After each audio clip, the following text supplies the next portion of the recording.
It's English O'Clock, the podcast.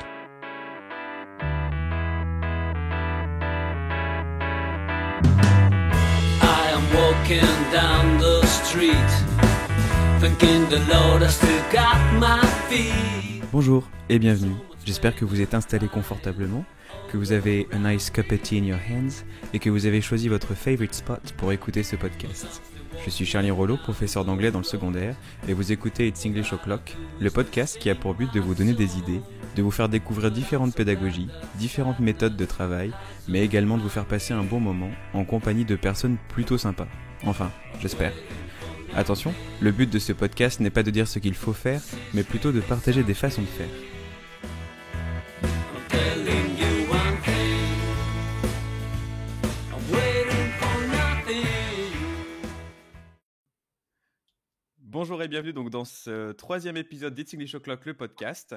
J'ai de nouveau donc le plaisir de retrouver Mrs. Radkoff. Donc bonjour Madame Radkoff. Donc je suis très content que vous prêtiez encore à l'exercice. Et dans cette petite capsule, donc nous avons décidé d'aborder la question du PPCR, du rendez-vous de carrière. Et donc voici la première question, et il y en aura très peu de questions puisqu'il s'agit d'une petite capsule. Comment on fait pour bien se préparer au PPCR, donc à la visite conseil de professeur d'anglais? Alors, donc il y a plusieurs choses. La première chose, donc il y a le côté avant. Donc comment préparer en amont. Moi, je suis pour le fait de présenter à l'inspecteur quelque chose qu'on fait habituellement. Parce que l'objectif, c'est d'avoir des conseils qui correspondent à la réalité de ce qu'on fait. Donc pour vous donner un exemple, une petite anecdote, ça m'est arrivé une fois d'aller inspecter très très loin et j'arrive et les professeurs n'avaient pas été prévenus. Okay. Et j'avais fait 250 km. Allez. Et j'ai dit au professeur, bah, écoutez, si vous voulez, je repars. Ils m'ont dit non, Madame Radkoff, venez. Et en fait, je leur avais dit, si jamais vous souhaitez annuler, on annulera. Et les deux professeurs ont dit, venez. Et à la fin, ils m'ont dit, écoutez, c'était vraiment nettement mieux parce qu'on avait prévu, on savait que vous alliez venir, on avait prévu qu'on ferait telle et telle chose. Et en fait, on vous a vraiment montré un cours normal, et donc les conseils que vous nous avez donnés étaient vraiment utiles. Donc en amont, je dirais, faites votre cours normal, mais sachez que c'est quand même quelque chose à bien préparer, dans le sens où il faut préparer son plan de séance, préparer son plan de séquence, donner les évaluations que vous avez fait depuis le début de l'année pour que l'inspecteur voit bien votre travail. Moi j'aime bien, alors tout ce que je vous dis n'est pas obligatoire, hein, bien sûr, mais j'aime bien avoir une page ou moins, dans lequel le professeur va présenter la classe, notamment par exemple s'il y a un élève difficile. Des fois, on peut avoir un ou plusieurs élèves difficiles, et c'est intéressant pour l'inspecteur de savoir quelles sont les difficultés, pourquoi l'enseignant va réagir de telle et telle manière par rapport à tel élève. Et nous, on ne va pas observer de la même manière si on sait déjà que l'enseignant a des difficultés. On va comprendre en fait. Et donc, ne pas hésiter à écrire un court paragraphe pour présenter le profil de la classe pour qu'on comprenne mieux. Donc ça, c'est en amont et prévenir les élèves. Alors, pour moi, c'est vraiment très, très, très important de prévenir les élèves. Ce n'est pas obligatoire, mais alors l'expérience me montre que c'est vraiment important parce que dans l'énorme majorité des cas, les élèves adorent leur professeur et ils veulent vraiment que ça se passe bien, même dans les classes difficiles. Et quand le professeur prévient les élèves et dit voilà, donc je vais être inspecté, c'est vraiment important pour moi, etc., les élèves font leur maximum. Quand on ne prévient pas, des fois les élèves, ils se demandent c'est qui cette personne et ils s'amusent à faire les rigolos pour impressionner la personne qui est là. Et en fait, c'est contre-productif. Alors que quand on prévient, les élèves vont se tenir bien, ils vont vouloir montrer qu'ils sont des bons. Et surtout, quand vous prévenez les élèves, dites-leur que c'est vous qui êtes évalué et pas les élèves. Parce que des fois, les élèves, ils n'osent pas parler parce que l'inspecteur est là. Et ils se disent, si je fais une erreur, on va mal juger le professeur. Donc, si vous dites aux élèves, c'est important pour moi, ne vous inquiétez pas si vous faites des erreurs, mais participez comme d'habitude, etc., vous verrez que ça se passera nettement mieux. Et ça m'est arrivé plein de fois où le professeur, après en entretien, presque verse une larme des fois en disant mais la classe a été extraordinaire, qu'est-ce que je suis touchée, tel élève, il s'est démené. Des fois, en général, il dit rien, et là, il a fait un effort. Et je vois les élèves qui vont voir l'enseignant après à la fin en disant ça va, on a été bien madame, etc. Et des professeurs me disent mais madame Radkoff, il faudrait que vous soyez là à chaque heure. Et en fait, donc il faut prévenir les élèves, il faut préparer sérieusement le PPCR parce que c'est important pour vous, si ça l'est. Après, il y a des professeurs pour qui c'est moins important, mais quand même, montrez à l'inspecteur que vous avez préparé des documents, vous lui donnez des documents, et puis également dans la feuille, préparez des questions que vous vous posez réellement. Par exemple, ce qu'on a fait dans le podcast tout à l'heure, posez les questions vraiment que vous vous posez pour que vous puissiez tirer quelque chose de cette visite dans la classe qui correspond à un besoin que vous avez. Ça peut être sur le plan didactique, sur le plan pédagogique. Ne posez pas trop de questions, mais si vous avez 3-4 questions qui sont vraiment des questions que vous vous posez, qui correspondent aux interrogations que vous avez, c'est vraiment l'occasion de les noter pour que l'inspecteur puisse regarder et puisse répondre à vos questions. Donc, préparer l'inspection, oui, ça se prépare parce que c'est important. Les rares professeurs qui m'ont dit « Oh, ben vous savez, Madame Radkoff, l'inspection pour moi, c'est pas important », pour moi, dans ma tête, c'était alert, alert, alert. L'énorme majorité des enseignants est vraiment très soucieux de montrer qu'ils font bien leur travail et sont nerveux. Et c'est normal parce que on maîtrise pas les élèves. On est face aux élèves et on sait pas comment ils vont réagir le jour J. Mais il faut avoir confiance dans les élèves. Si on fait bien son travail, ce qui est en général le cas, les élèves sont vraiment très très bien, et ne pas faire quelque chose de nouveau. Parce que quand on fait quelque chose de nouveau, alors là, les élèves, ils comprennent pas. Et des fois, ça arrive, je vois des enseignants qui sont complètement paniqués parce que je suis là et l'activité est complètement ratée. Et c'est vraiment très, très dur. Des fois, il y a des enseignants au bord des larmes parce que je suis présente et que c'est vraiment raté, mais parce que l'enseignant a voulu faire quelque chose pour faire plaisir à l'inspecteur ou parce qu'on lui a dit c'est ça les attentes de l'inspection. Alors qu'en fait, non, nous, on veut voir les élèves au travail. Donc, ne faites pas un contrôle le jour de la visite inspection ou toute l'heure en salle multimédia où on ne va pas voir les élèves communiquer. Mais tout ce qui est, il faut absolument montrer ceci ou montrer cela, c'est faux. Oui, c'est ce que j'allais vous demander, ce que vous dites, il ne faut pas changer son cours, mais je suppose quand même que, par exemple, je ne sais pas si c'est l'élaboration d'une expression écrite ou d'une expression orale, c'est pas forcément propice sur une heure pareille, ou est-ce que ça peut l'être justement Tout est intéressant. Tout est intéressant à partir du moment où on voit les élèves travailler. Donc, quand vous donnez le plan de séquence, on voit si le cours est au début, s'il est au milieu ou à la fin de la séquence. Quand on vient inspecter en septembre, on n'attend pas la même chose qu'en avril. En septembre, on sait que ça va être dur. On sait que les élèves vont avoir du mal, qu'ils vont être dans le processus d'abord de reprendre parce qu'ils n'ont pas eu cours pendant 2 mois. Donc sur le plan de la mémorisation, c'est plus dur, mais également parce que le professeur tente des choses et que des fois ça marche pas. Mais on sait que, parce qu'on a beaucoup d'expérience quand même, on va voir beaucoup de professeurs. Et donc on sait à peu près ce qui va marcher, de ce qui ne va pas marcher, même si des fois je suis surprise de ce qui marche et je suis ravie de découvrir des nouvelles choses qui marchent. Mais quand on voit un professeur qui tente et que ça marche pas, ça veut pas dire que l'inspection est ratée. Parce que des fois, c'est le processus normal dans l'apprentissage. Quand on fait quelque chose une première fois parce qu'on est en début d'année ou parce que on a besoin, par exemple, de travailler une nouvelle activité langagière, etc. Donc, ça sera moins bien réussi. Mais il y a aussi l'intérêt, l'importance de l'entretien qui va venir après. C'est-à-dire, on peut avoir un cours qui est vraiment raté, ça arrive, mais le professeur qui est complètement effondré, qui nous dit « Mon Dieu, mais c'était complètement raté, Madame Radkoff, je suis vraiment désolée, c'est terrible, j'aurais jamais dû faire ça, j'aurais dû faire ça. » Et je dis « Mais pour moi, l'inspection est 100% réussie. » La qualité de notre... Alors, sauf si vraiment c'est le bazar complet dans le cours, vous voyez, la totalité du cours a lieu en français, les élèves ne travaillent pas, là, c'est autre chose. Mais dans l'énorme majorité des cas, quand une activité est ratée, soit c'est parce que le professeur a fait quelque chose de nouveau pour faire plaisir à l'inspecteur, Donc là, surtout, ne faites pas ça. Soit c'est parce que c'est quelque chose de nouveau, mais le professeur va s'en rendre compte, en fait. Bon, mais cela dit, même quand il fait quelque chose, soi-disant pour faire plaisir à l'inspecteur, il va se rendre compte, il va dire, j'aurais jamais dû faire ça. Mais c'est souvent des influences de salle des professeurs. À partir du moment où vous savez qu'il y a l'annonce de la visite, moi je dis, n'allez plus en salle des professeurs. Ça m'est arrivé d'aller dans un établissement et il y avait écrit « Bon courage, Madame Intel », en grand dans la salle des professeurs, inscription aujourd'hui. Et je me dis, mais la pression qu'on met sur les collègues quand on va venir, déjà, ils se mettent énormément de pression eux-mêmes et je comprends. Et nous, on le respecte en tant qu'inspecteur. On respecte ce côté-là parce que c'est vraiment le professeur qui est soucieux de bien faire et qui veut le montrer. Mais des fois, les collègues, ils exagèrent. Ils disent, voilà. Alors, oh là là, t'as ton inspection, alors comment ça s'est passé? T'es pas trop nerveuse, qu'est-ce que t'as préparé? T'es sûre que c'est bien, etc. Et voilà, j'espère que j'ai répondu à la question. Oui, et surtout, je me dis, il y a quand même aussi des attentes qui sont peut-être différentes aussi entre. Enfin, ça dépend des échelons, je suppose. Chaque attente est différente en fonction de si on est, je sais pas, visité en échelon 6, en échelon 8. Et l'échelon 9. En fait, la grille d'évaluation est la même.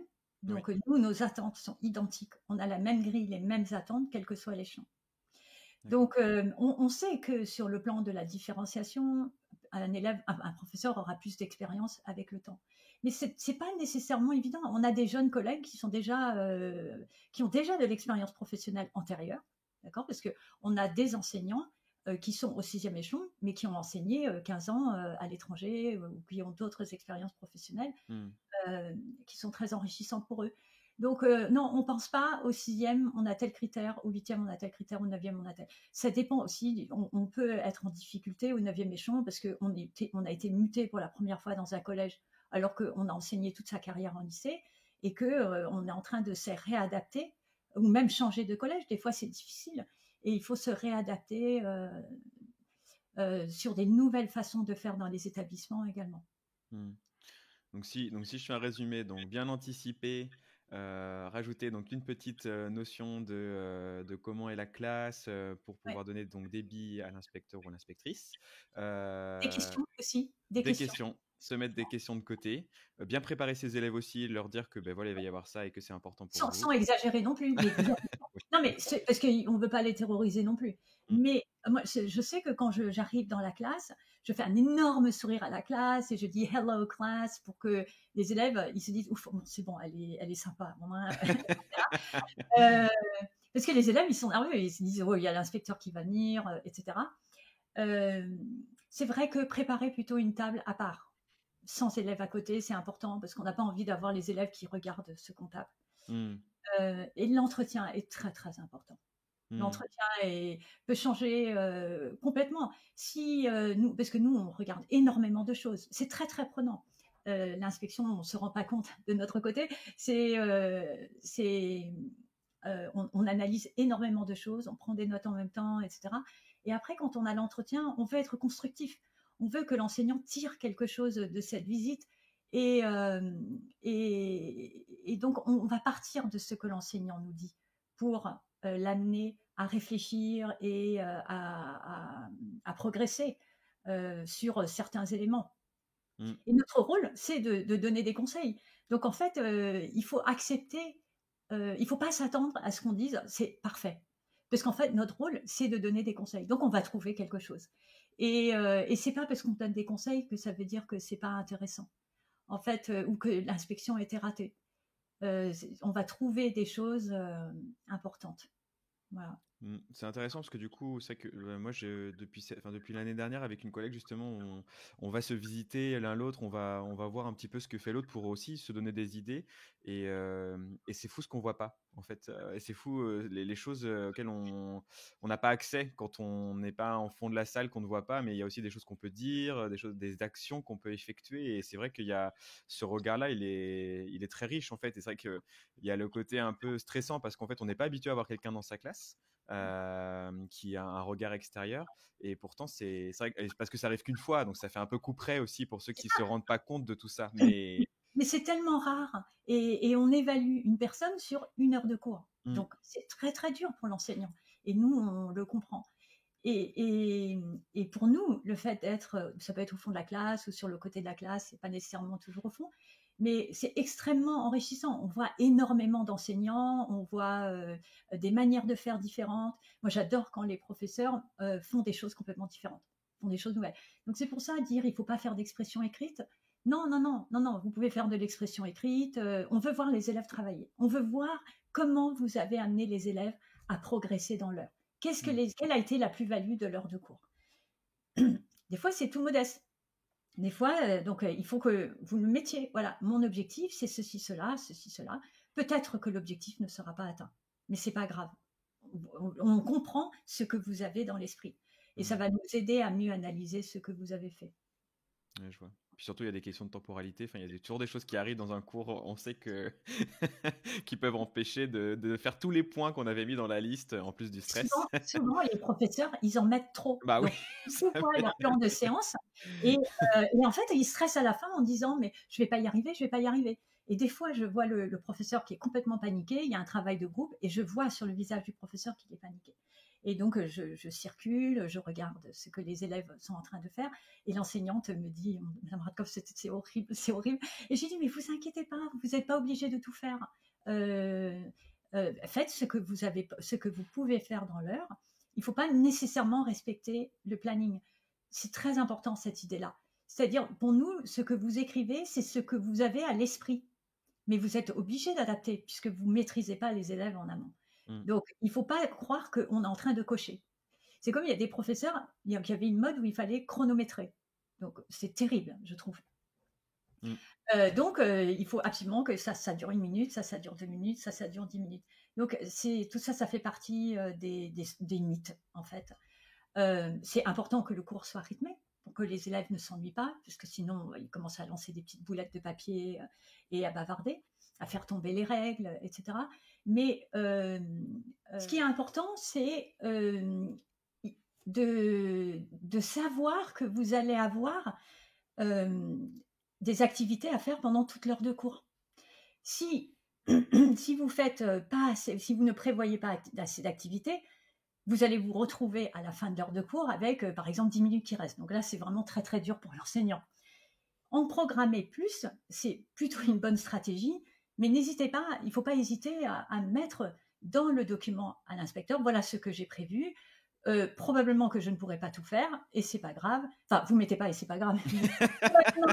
Je suis désolée, mais c'est ça. En fait, je ne pourrai probablement pas tout faire, mais j'ai prévu ces activités-là au cas où certaines des activités prennent moins de temps. Et en fait, nous, on comprend très bien. Nous, en fait, on va dans beaucoup, beaucoup de classes, on rencontre beaucoup d'enseignants, donc on a l'habitude et on est très respectueux des difficultés des enseignants au moment de la visite de l'inspecteur, etc. Je sais que quand je vais dans les classes, et donc c'est une anecdote, quand je parle avec les nouveaux inspecteurs, donc on forme nos nouveaux collègues à aller inspecter, et dans la technique d'entretien, dans l'observation, etc., on est très attentif à ce que ce soit constructif pour les enseignants et qu'ils en tirent quelque chose de positif. Et donc, juste une anecdote, je racontais tout à l'heure en off, il y a un moment où quand je forme des nouveaux inspecteurs, je leur dis, mais quand vous êtes dans le cours, il y a un moment donné, il faut arrêter de tout le temps analyser. Parce qu'en fait, on a quand même le privilège d'aller observer un enseignant dans la classe. Il y a une enseignante, un jour, elle m'a dit, Madame Radkoff, quand on vous accueille dans la classe, c'est comme quand on a un invité chez soi. On a beau avoir des vieux chaussons, d'accord, mais quand on a un invité, on met ses belles chaussures. Et donc, quand on a l'inspecteur dans la classe, en fait, on ne va pas lui montrer nos chaussons, hein, on va lui montrer nos belles chaussures. Et en fait, c'est intéressant, j'ai trouvé ça très, très intéressant parce que, en fait, l'enseignant, il nous accueille dans sa classe. Et c'est touchant, c'est vraiment touchant de voir le souci qu'ils ont de nous accueillir, de montrer le travail qu'ils font, le professionnalisme vraiment hors pair des enseignants. Et ça se respecte, il faut le respecter. Donc, ça veut dire que nous, on y va, etc. Et à un moment donné, dans le cours, quand on va inspecter, je dis à mes collègues, à un moment donné, il faut éteindre l'ordinateur, arrêter de prendre des notes, et il faut regarder. Et j'utilise l'expression « stop and smell the roses ». Alors c'est un peu bizarre, vous allez me dire, mais c'est parce que c'est la notion que on est accueilli dans une classe et on est en train d'observer une relation entre un enseignant et ses élèves. Et quelque part, c'est beau, c'est vraiment extraordinaire. Il y a quelque chose qui se passe, il y a un enseignant qui est dévoué à ses élèves qui essayent de faire leur maximum parce que l'inspecteur est présent. Et ça se respecte et je trouve ça fantastique. Et je pense que ce côté-là de l'inspection, n'est pas connu par les professeurs. Et donc, s'il y en a parmi vous qui ont envie de devenir inspecteur, il ne faut pas hésiter à me contacter parce que c'est un métier qui est absolument passionnant. Passionnant, énormément de contacts avec des gens très, très différents et tous dévoués à l'éducation nationale. J'adore ce que je fais, hein, j'adore. Je sais que ça peut paraître un peu bizarre pour les enseignants. Qui c'est qui a envie de devenir inspecteur? Mais en fait, c'est une fonction passionnante et il faut lire le livre de Dominique Sénor qui s'appelle Pour une éthique de l'inspection. C'est bien, j'avais posé la question de la ressource, donc. Et ben c'est Pour une éthique de l'inspection de Dominique Sénor, Senore, pour une éthique de l'inspection. Et c'est ce livre-là, donc c'est un livre ancien et qui a plus de 20 ans maintenant, et mais qui concerne le premier degré. Et quand j'ai eu l'agrégation, l'inspecteur m'a dit Madame Radkoff, vous pourriez être inspectrice. Et ça ne m'était jamais venu à l'idée. Et j'ai vu ce livre et je l'ai lu. Et je me suis dit, ah ouais, si je pouvais être une inspectrice comme ça, j'aurais vraiment envie de l'être. Et quand j'ai contacté l'inspecteur pour lui dire, voilà, je voudrais être inspectrice, et je l'ai rencontré et je lui ai dit pourquoi. Et il a dit, c'est exactement ce qu'on recherche. Donc, ce n'est pas pour vous tellement répondre à la question que vous posez, mais c'est pour que vous perceviez que l'inspection, c'est un côte à côte, c'est pas un face à face. Et je le dis tout le temps à mes enseignants, c'est un côte à côte, c'est pas un face à face. Et quand j'ai l'enseignant à côté de moi, je ne le mets pas en face, sauf si l'enseignant, je sais d'avance, les rares cas où il y a de graves problèmes. Mais l'énorme majorité, en fait, je les mets ici, je ne les mets pas en face. Et c'est symbolique, c'est parce qu'on travaille ensemble pour progresser ensemble. Et donc, il faut percevoir la visite dans ce cadre-là. C'est-à-dire, vous êtes accompagné, il y a quelqu'un qui est un expert, qui va vous donner des conseils. Et si vous n'êtes pas d'accord avec les conseils, vous dites, mais je ne suis pas d'accord. Est-ce que vous pouvez me prouver? Je ne comprends pas, etc. Et on est là pour discuter, pour échanger, etc. Et toujours de manière très polie, respectueuse, constructive. Mais merci beaucoup, Madame Radkoff, d'avoir encore pris ce temps avec moi pour répondre à ces questions. Donc, n'hésitez pas, je le redis, à aller sur la chaîne YouTube The Joy of Teaching English et sur Instagram où elle a répondu déjà à beaucoup de questions. Elle va parfois un petit peu plus loin que cette petite capsule vidéo, mais merci beaucoup, Madame Radkoff. Avec plaisir, merci de m'avoir invité. Et puis, à bientôt. À bientôt. Au revoir. Au revoir.